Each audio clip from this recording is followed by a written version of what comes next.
Tom Verducci, MLB Network analyst. And look, Tom, I got to ask you, look, this is a season right now of 2018. Is this pretty much a wide open shot for any team this year to win the World Series, or are you leaning towards one team in particular? Well, I'm not leaning towards one team. I'm leaning towards seven. Seven, okay. I split baseball. Seven. We've got a Super 7, and then we've got everybody else. So essentially, we're playing a little more than 2,000 games to find out who the other 3 playoff teams are going to be among the other 23. But it's hard for me to think that anyone other than the top 7 teams, we're going to find a world champion anyway outside of that top 7. So it's Yankees and Red Sox, Indians, Astros, and then the 3 division winners in the National League from last year is Washington, Chicago, and L.A. I think all those teams are just as strong as they were last year. It's hard for me to see, even if things go wrong for those teams, that they don't make the playoffs. You know, Tom, for me, with my football background, when we get into training camp, you're just trying to make sure your starters don't get injured. You want to make it to opening day with no injuries, but this, spring training, there were some significant injuries with some teams. We know Justin Turner with the Dodgers third baseman, he's going to be out for a little bit. We saw Madison Bumgarner, get hit on his throwing hand. And then recently we just saw Salvador Perez. He'll be out 4 to 6 weeks for the Kansas City Royals. So when you look at some of these injuries, which one do you think is the most impactful on their team's start or even their finish? To me, it's Bumgarner because, listen, the Giants had just a terrible year last year. I'm not sure they could contend this year, but without Bumgarner for it's looking like 6 to 8 weeks, I don't know if they can come back from that. I mean, I have so much respect for Bumgarner. He's the fulcrum of that staff. He means so much to them that it's a tough blow to come out of the gate without your horse like that. So, again, it's a team. It's a very good division, by the way. That might be the best. The National League West may be the deepest division in all of baseball. And I'm including San Diego, which, might not win 81 games, but I think they're improved, and they are not an easy out in the course of a season. So, it's an injury I didn't think the Giants could afford, but you're absolutely right, and I like the football comparison because that last week of spring training, man, everybody – first of all, they're tired of spring training, right? It's a long spring training anyway. How many times can you cover first base on pitchers' fielding drills? And also, it's like just keep your fingers crossed. You just want to put them in bubble wrap, keep everybody healthy for those last 3-4 days or last week of spring training, and the timing of those injuries is really tough. Shouldn't rookies be carrying Salvador Perez's luggage, by the way? That was my first reaction, right? Man, apparently he's carried 2 bags on the stairs. But that's Sal. I will say that. He's one of the most humble, hard-working people. He probably volunteered to take his own luggage when somebody offered to take it for him. But it's a shame. There's very few guys in baseball, if anybody, who loves the game of baseball more than Sal Perez. I mean, it's hard to get him out of the lineup, and it turns out his luggage got him out of the lineup. It's certainly not his will to take any days off. MLB Network analyst Tom Verducci joining us here on the Rich Eisen Show. Kirk Morrison in for Rich. You can watch Tom coming up on MLB Network's MLB Tonight at 1 p.m. Eastern. Plus, Tom will be part of MLB Network's telecast of the Yankees Blue Jays tomorrow at 7 p.m. Eastern time. Tom, everyone's been are up in arms about the Yankees and this lineup. Obviously Stanton along with Judge, all the hitters, but no one's talking about their pitching. And we know you're going to need some pitching down the stretch. What does their rotation look like, and could that be the downfall to the Yankees this year?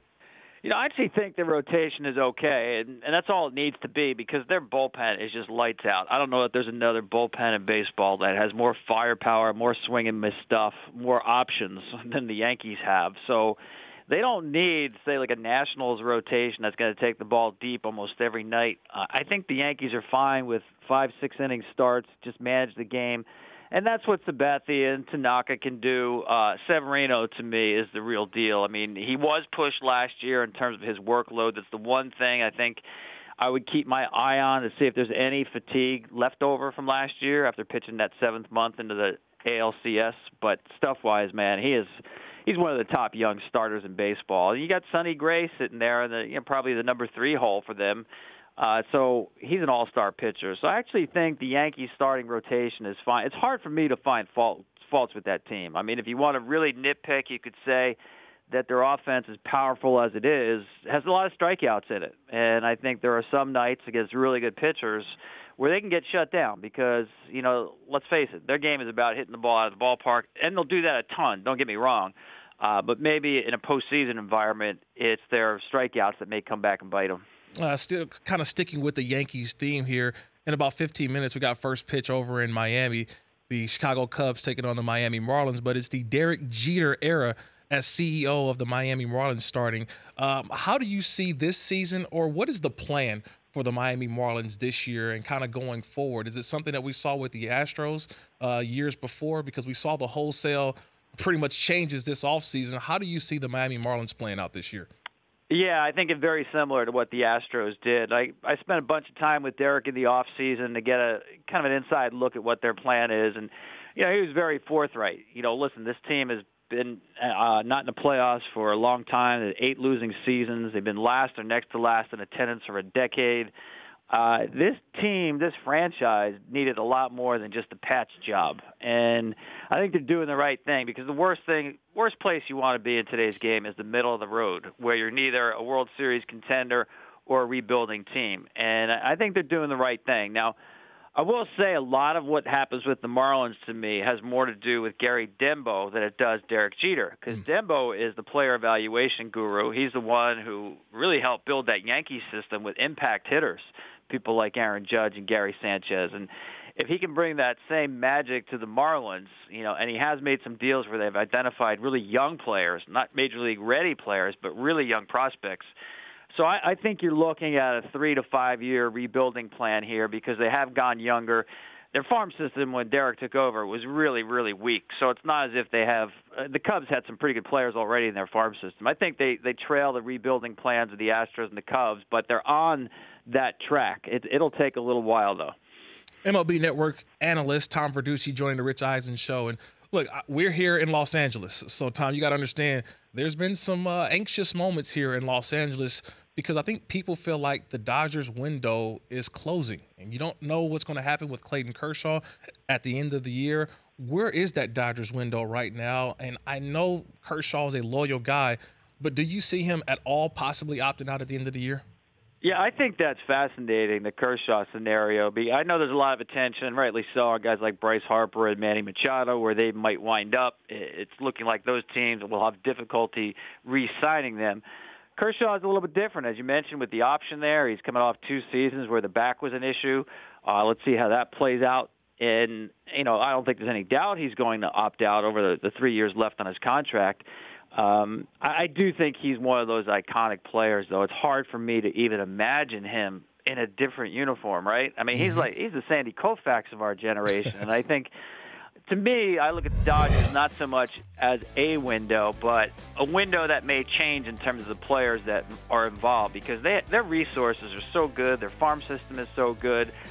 To me, they'll be like the Braves in the 90s or the Yankees, where, the cast may change a little bit, but it's difficult for me to believe with their resources that the Dodgers will have periods where they'll go through rebuilding. I just don't see that happening with that team.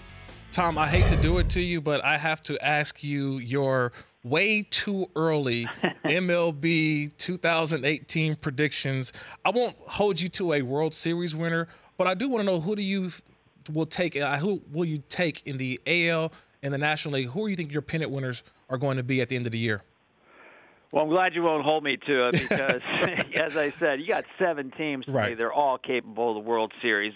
My inclination right now, as we sit here today, is the Chicago Cubs in the National League. I just like the vibe in spring training there. I think Kyle Schwarber is going to have a big year. I mean, and they almost nothing from him last year. I know he hit some home runs, but it was a down year for him. He looks great. Yes, he does. He lost a lot of weight. And I love the signing of Yu Darvish.